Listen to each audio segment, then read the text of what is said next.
Hey, thanks for being a part of the conversation. Let's do some pod crashing. Episode number 277 is with Stephanie Lydecker and Courtney Armstrong from the podcast Idaho Massacre. We're so well. How are you? Absolutely fantastic. Oh, I've got to know what drew you to this story. I realize that as bystanders out here, we're connected to the story, but you're digging in. Yeah, I think so many people in the country and really worldwide, it was so shocking when it first happened in November.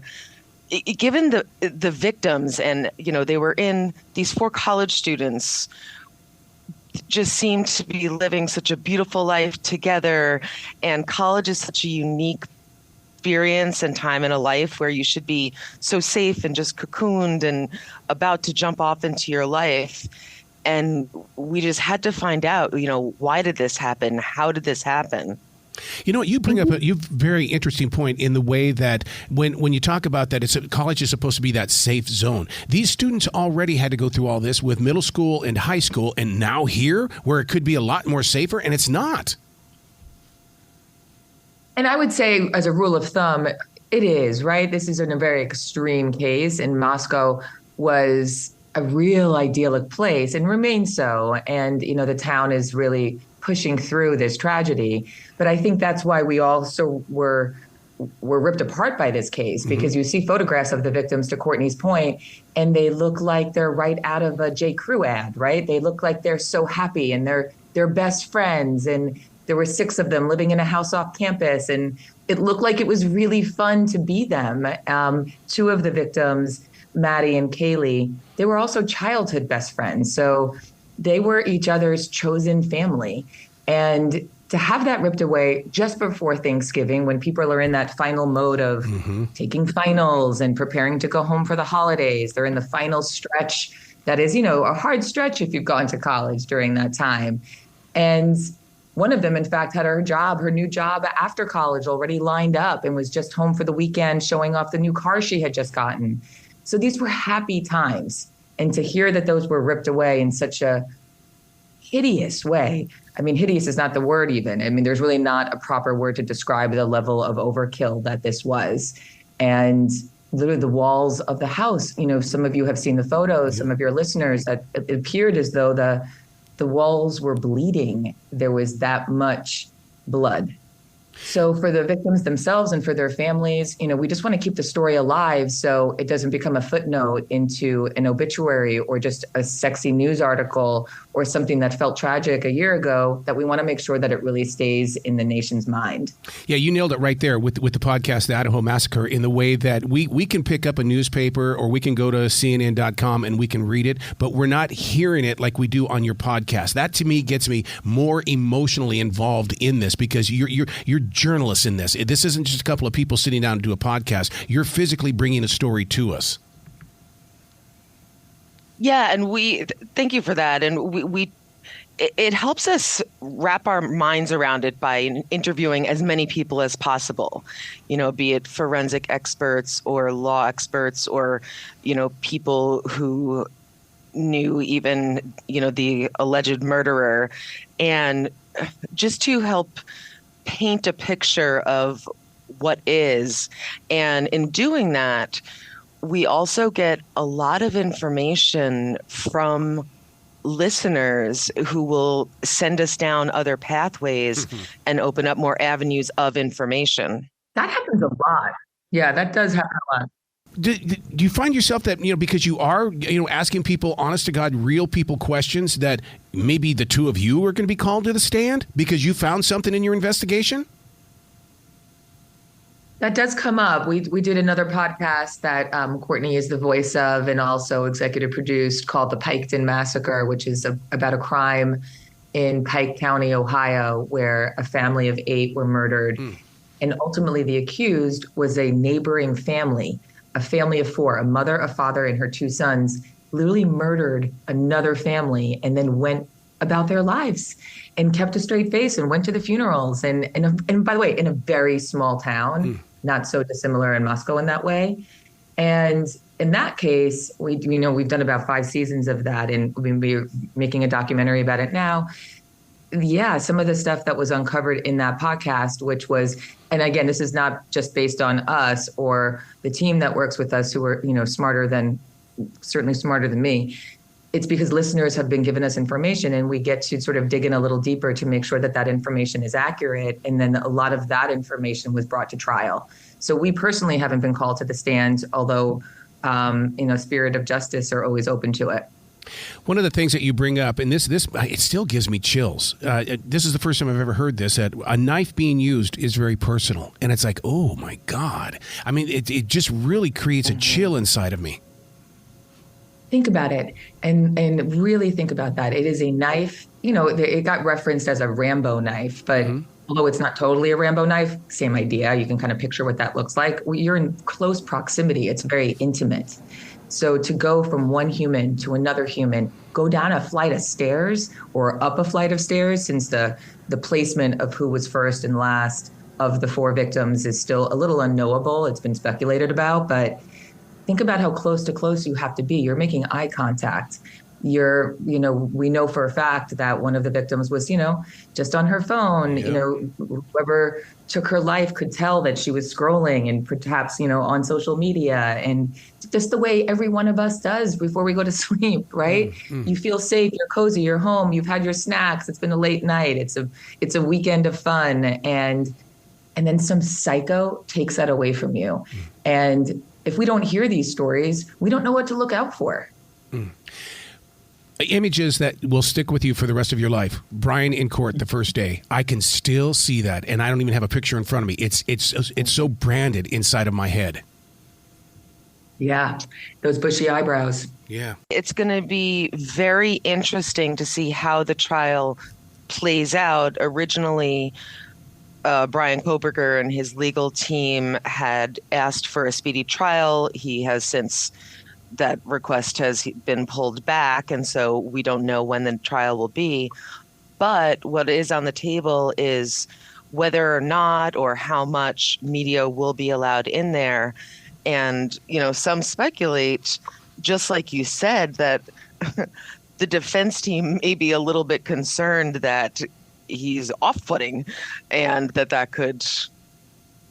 just the visual. Mm-hmm. And by the way, to your point, also to both of your points, really, he's a very slight guy, right? So initially you don't imagine that this is the boogeyman. And, right. And to be clear, he does claim his innocence, right? And he has not been proven guilty, despite there being, a considerable amount of evidence that we've at least seen that is, stacking against him in the public eye.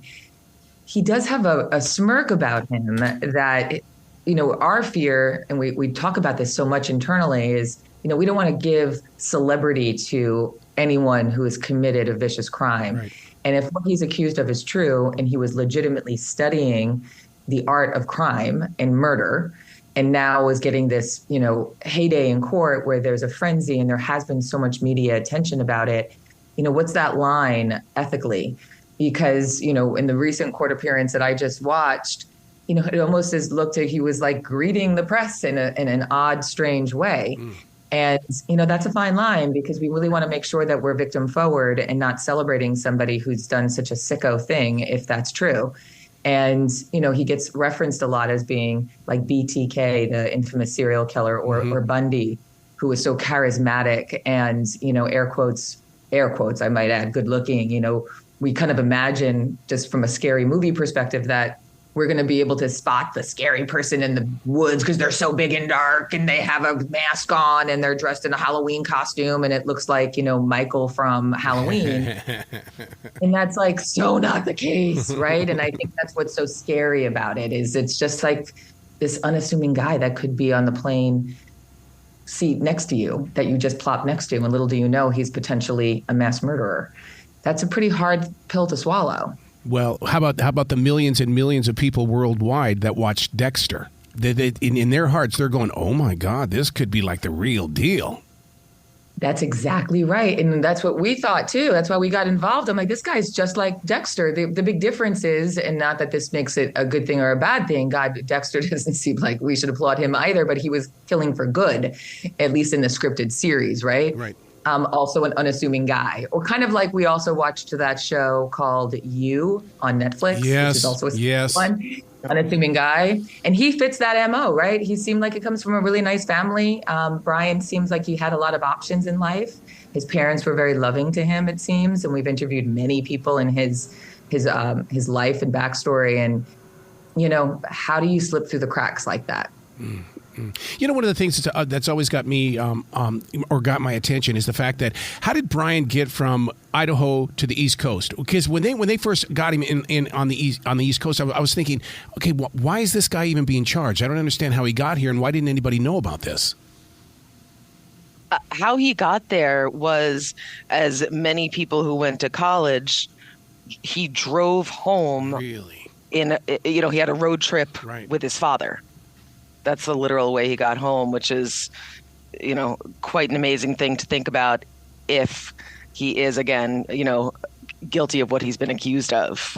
Can you imagine that car ride, too? We are desperate to know what that car ride was like. It was across many states. And he, by the way, got pulled over 2 times by law enforcement, which at one point it sounded like, this guy just doesn't know how to drive. What are the odds of getting pulled over 2 different times? We're seeing it on body cam. His dad's in the passenger seat. He's driving, allegedly just murdered 4 people and is, going home for the holidays. When they looked at his apartment, he didn't have a shower curtain on his shower, which could just mean he never had one. Or was that a part of how he covered the seats in his car from all the bloodshed he had been covered in it? Because if he committed this crime, he would have been. Imagine the father, right? So it's every parent's worst nightmare. I would have to assume he knows nothing. Let's assume that. Or does your son confess? And what do you do with that information?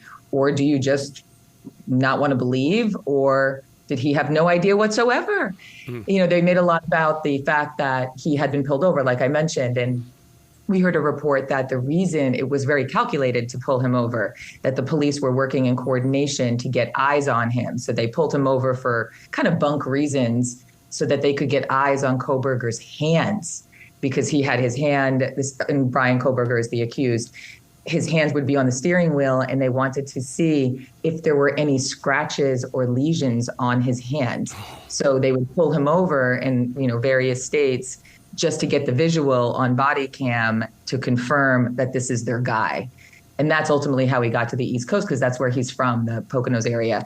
And sure enough, those, if you see that video, you can see there are some abrasions, and that apparently was a big piece of their investigation. How are you preparing your hearts for when this does go to court and it's all being played out? Because you've got so much information now but you're not a member of the jury. So how is it going to play out if they decide, like, for instance, like you even bring it up, if there's a crack in the narrative, what happens if this dude gets off?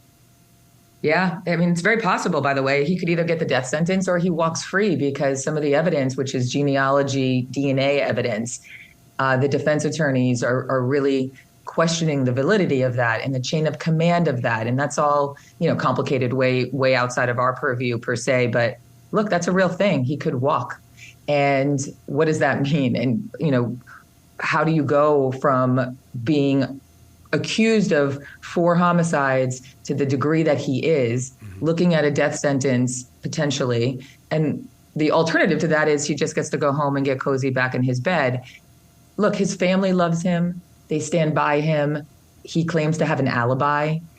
Yes, there is mounting evidence that from an outsider looking in seems impossible to dispute, but maybe it's not. Maybe it is possible to dispute. And we're mad as hell for the victims and their families, right? And as everybody here and listeners are as well.